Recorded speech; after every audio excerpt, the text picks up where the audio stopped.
jualan es kecilnya, saat ini sekarang dia sudah menjadi konglomerat. Ada yang jualan es sampai sekarang ya jualan es ya ada. Jadi memang itu kan tidak tergantung sekolahnya, dan juga sekolah itu tidak menjamin bahwa dengan sekolah tinggi atau sekolah agama pasti nomor satu masuk surganya, yang nggak bisa seperti itu.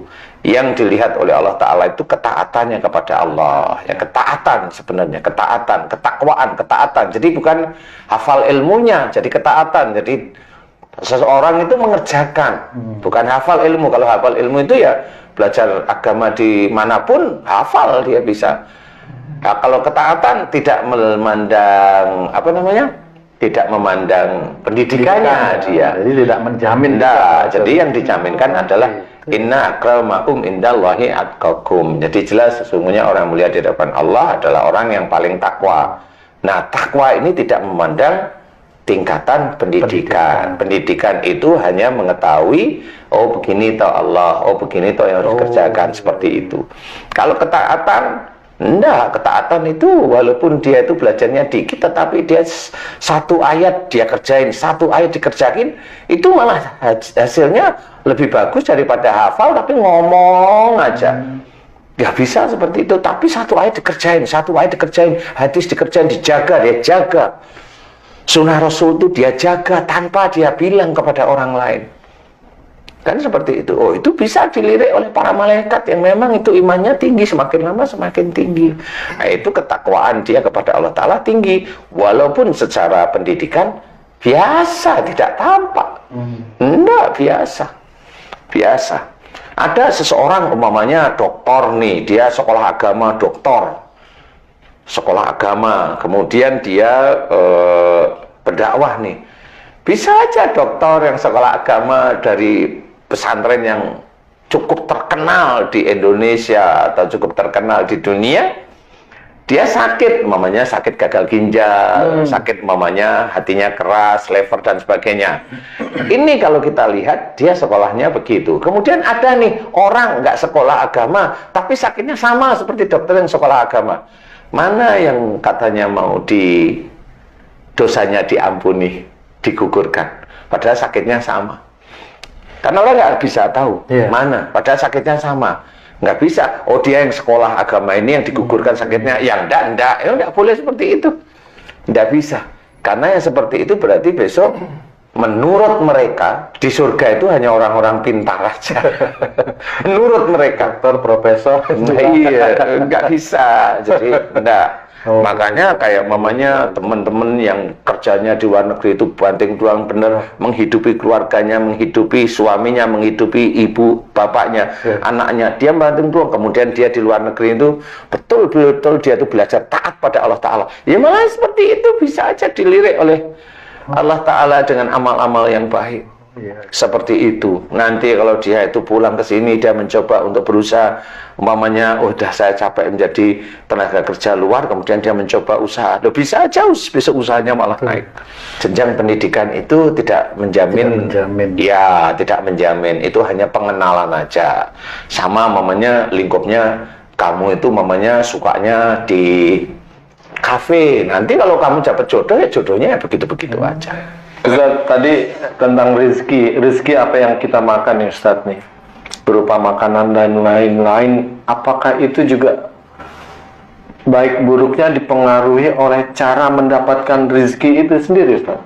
Insya Allah prosentasenya memang seperti itu. Ya, insya Allah seperti itu. Jadi seseorang yang semakin lama dia itu ngawur perbuatannya, ya dia akan mendapatkan makanan yang memang nggak berkah. Tapi kalau dia itu dalam sehari-harinya itu belajar taat kepada Allah Ta'ala, walaupun yang dia makan itu cuma nasi pecel namanya, setiap hari itu nasi pecel, itu yang berkah malah yang seperti itu. Jadi memang itu tapi yang tahu itu kan hanya kita sama Allah aja sebenarnya. Kalau orang lain kan nggak ngerti. Kelihatan itu kalau mamanya makan di warung Korea itu kayak orang kaya, ya, kayaknya dari mana kan nggak tahu. Kalau makan di warung Jepang, wah itu orang ini nih, wah, tapi uangnya dari mana kan nggak tahu. Dia naik, momennya naik Mercy, dia uangnya dari mana kan nggak tahu. Pengaruh kesehatan juga dipengaruhi juga, Ustaz. Sama kalau istilahnya dia dalam mencari rezeki itu banyak haramnya, otomatis perilakunya itu perilaku tidak baik. Tanggung renteng semua. Iya, ikutlah ya, ikut. Jadi pasti seperti itu. Yang berikutnya adalah wabil asarihum yastaghfirun. Jadi di sini diceritakan bahwa di penghujung malam mereka selalu memohon ampun. Penghujung malam ini berhubungan dengan sholat sunnah tahajud atau qiyamul lail.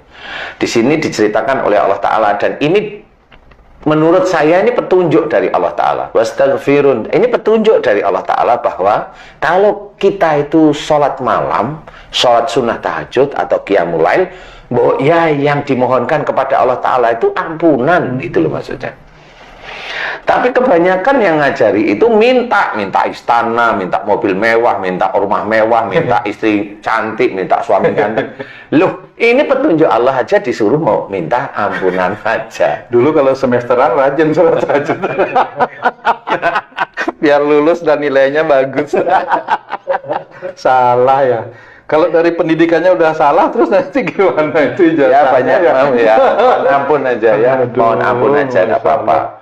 Makanya di sini harus dikuatkan bahwa di dalam untuk mendapatkan rizki yang halal, yang thayyib, kemudian jalan dari Allah Ta'ala itu mengikutin aja perintah Allah.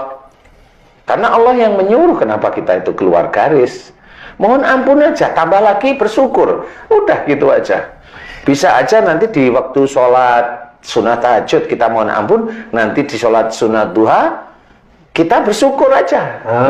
Gitu. Iya, sholat sunnah duha siang hari sampean. Iya, istilahnya waktu-waktu duha itu silahkan bersyukur aja, bersyukur sudah diberi banyak nikmat oleh Allah Ta'ala, kelengkapan tangan, bisa bergerak, bisa ini, bisa itu, syukurin aja itu setiap hari.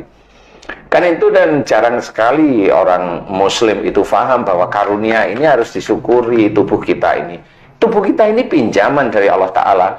Jelas pinjaman itu nanti akan ditarik oleh Allah Ta'ala, bentuknya adalah tanggung jawab dari, umpamanya kamu tak kasih pinjaman uang, kan kamu harus tanggung jawab. Kalau di kantor itu ada namanya apa? Kasbon. Bukan kasbon, ada SPC, apa namanya? Surat apa? Bukan RAP. Pertanggungjawaban ya, itulah apa namanya? Laporan pertanggungjawaban keuangan jumlah sekian. Itu sama. Kamu itu besok itu umpamanya ya enggak kamu lah ya, kita itu besok di pertanggungjawaban otakmu untuk apa, pertanggungjawaban matamu untuk apa, pertanggungjawaban telinga, mulut, tenggorokanmu, pita suara ini dan sebagainya, tanganmu yang kiri, tanganmu yang kanan, jantungmu untuk apa, kamu alirkan jantung itu, kamu alirkan darah ke seluruh tubuh itu untuk apa. Hatimu yang memang itu sesuatu hal yang bisa menerima baik atau buruk, hatimu itu suka menerima yang baik atau buruk, menolak yang baik atau menolak yang buruk, itu dipertanggungjawabkan. Kakimu itu langkahkan di mana, pertanggungjawaban di dalam keluarga itu bagaimana, itu memang bertanggung jawab. Di dalam keluarga kamu itu luwes atau kamu itu kaku atau kamu menang-menangan, kalau itu kan semua dipertanggungjawabkan. Bagaimana kamu itu detail di dalam mengerjakan sesuatu, ini jari-jari itu dipertanggungjawabkan. Kalau kamu itu ada temanmu mengerjakan tidak detail, kamu marah, ya ini pertanggungjawaban ini. Semua dipertanggungjawabkan. Enggak cuma tubuh kita. Akhirnya apa? Dari mana kamu mendapatkan uang? Dari mana kamu pergunakan untuk apa? Dari mana kamu mendapatkan istri? Kamu apakan istrimu? Kan gitu. Dipinjemin Allah dengan anak, oh kamu apakan anakmu? Lain itu kan dipertanggungjawabkan. Makanya di situ sudah jelas. Semua itu kita pertanggungjawabkan. Itulah yang harus kita ketahui, bahwa hati-hati dalam melangkah di dalam kehidupan sehari-hari. Jalankan syariat Islam itu susah setengah mati. Mau masuk surga susahnya setengah mati. Bukan gampang, susah sebenarnya. Nah, di situ baru nyari rezeki aja sudah aduh kok susah. Ya memang, tapi yang susah inilah yang Allah suka, karena kita itu tertib dalam mengerjakan, sehingga kita nanti aman, di akhiratnya itu aman. Jadi Allah nanti yang ngatur. Kalau kita itu udah lurus, Allah yang ngatur. Berdagang pun juga normal-normal aja. Kalau dalam berdagang dipremanin, ya kondisi kita itu di sini, kita dipremanin, ya minta aja. Kalau memang dikasih aja. Kalau memang kita itu terlalu berat, ya bilang, jangan segitu toba. Ya boleh aja, memang kita nggak bisa ngapa-ngapain, kita mau jagoan. Ya. Kan yang dosa kan yang meremanin itu. Iya. Walaupun akhirnya premannya itu nanti punya harta berlimpah, kemudian dia itu kemudian mulai taat pada Allah Ta'ala, ya biarin aja, nggak apa-apa. Ketaatan pada Allah Ta'ala itu apakah bisa menghapus hartanya yang sudah dimakan dia, dimakan istrinya, dimakan anak-anaknya? Bisa nggak itu menghapuskan? Kalau mau menghapuskan, kembalikan itu harta kepada yang kamu premanin dulu. Itu baru. Kalau kamu dulu itu mencuri 5 miliar, kamu bukan bisa, bagaimana uang itu bisa halal? Tidak ada, uang yang kamu ambil itu halal. Karena sudah diambil. Karena kamu ambil, kalau kamu itu ingin baik di hadapan Allah, ya ini kan jelek ini. Tinta hitam yang mau kamu masukkan ke tubuh. Nah ini kamu pegang, kamu berikan aja kepada yang berhak menerima, apa yatim piatu kayak duafa yang memang itu membutuhkan, silahkan. Nah itu harta yang kamu ambil momennya 5M atau 7M hilang, hilang di tempatnya, dan kamu nggak perlu kamu sesali yang seperti itu. Kamu selamat dengan syariat yang kamu punya, kamu selamat dengan azammu, dengan tekadmu, itu kamu selamat insya Allah ya, dunia dan akhirat nanti. Nah, kamu nanti pada waktu begitu kamu akan diuji terus. Nah di sini cobalah tiap malam mohon ampun aja. Yang mohon ampun itu yang jelas, dari mulai akhir balik kita itu melakukan kesalahan dan dosa itu banyak sekali, terus dimohonkan ampunan terus menerus itu, sehingga kita itu klop sama seperti apa yang diinginkan Allah. Terus kalau memang Allah belum memberikan tingkatan rezeki, ya jangan protes. Allah yang berhak memberikan rezeki kan tahu hati kita. Bukan berarti saya kan lagi butuh, lah itu kan kamu maksa. Sama seperti preman, ini daerah saya, minta, kan begitu. Masa kita meremanin Allah kan gitu. Saya lagi butuh ya Allah, kan gitu, masa seperti itu. Kan nggak bisa. Jadi harus kita itu tetap lurus saja di jalan Allah, sehingga itu menjadi baik di hadapan Allah. Kemudian apalagi wa fi amalihim haqqul lisaili wal mahrum. Jadi di antara rezeki kita itu ada hak orang meminta sama orang yang tidak meminta.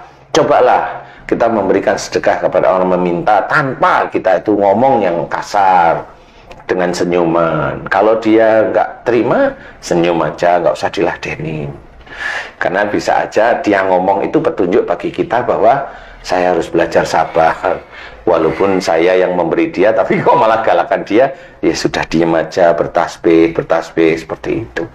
Muji Allah, itu kerjakan aja terus menerus. Tapi itu kan berhubungan dengan orang luar. Tetapi kalau mamanya istri kita dikasih protes, ngomonglah sama istri, karena itu istri.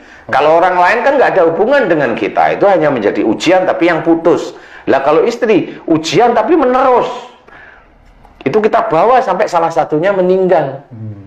Kita bawa sebenarnya. Nah itu menerus. Kalau memang istri ngawur, ya kita harus tegas. Nggak bisa kita itu main-main untuk masalah syariat. Kalau memang harus serius, tegas, nggak apa-apa. Yang penting walaupun tegas kita nangis, tapi ya harus tegas. Walaupun di depan istri kita itu nangis, sebenarnya nggak tega. Tapi nggak tega jangan di depan istri, kadalin kita sama istri kita. Alah, mau tegas sama saya kok malah nangis, tahu saya. Ganti dia. Opa, kok galak sih?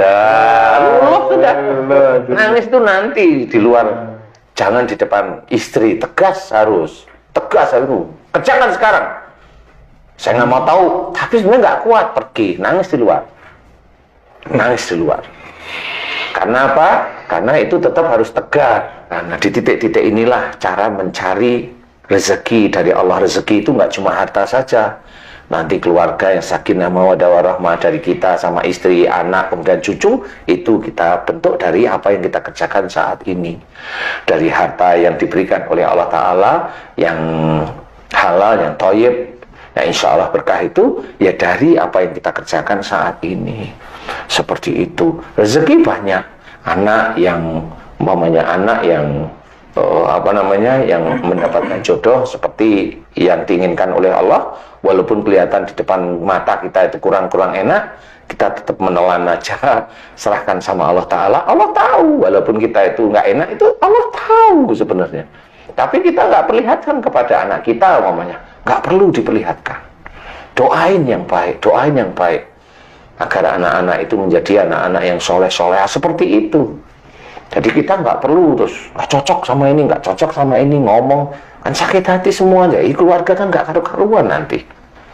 Nanti kalau anaknya sering berantem sama ibunya atau sama bapaknya, kena autoimun gimana coba? Biayanya mahal autoimun. Sekali suntik minimum itu yang murah 30 juta. Sekali suntik. Belum tentu sembuh lagi, Pak. Lah iyalah. Ada teman saya itu sekali suntik itu ada yang 150 juta, ada 450 ya ada. Yang itu dari Jerman obatnya harus import itu. Import ya. Ada. Nah, inilah cara mencari rezeki menurut versi Allah yang sudah ditulis di dalam Quran, yang tidak aneh-aneh seperti itu. Ya, jangan tanya kepada saya, Ustadz memang sudah membuktikan. Kalau saya sih insya Allah diizinkan oleh Allah Ta'ala membuktikan, gitu aja. Begitu kurang lebihnya. Wallahu a'lam.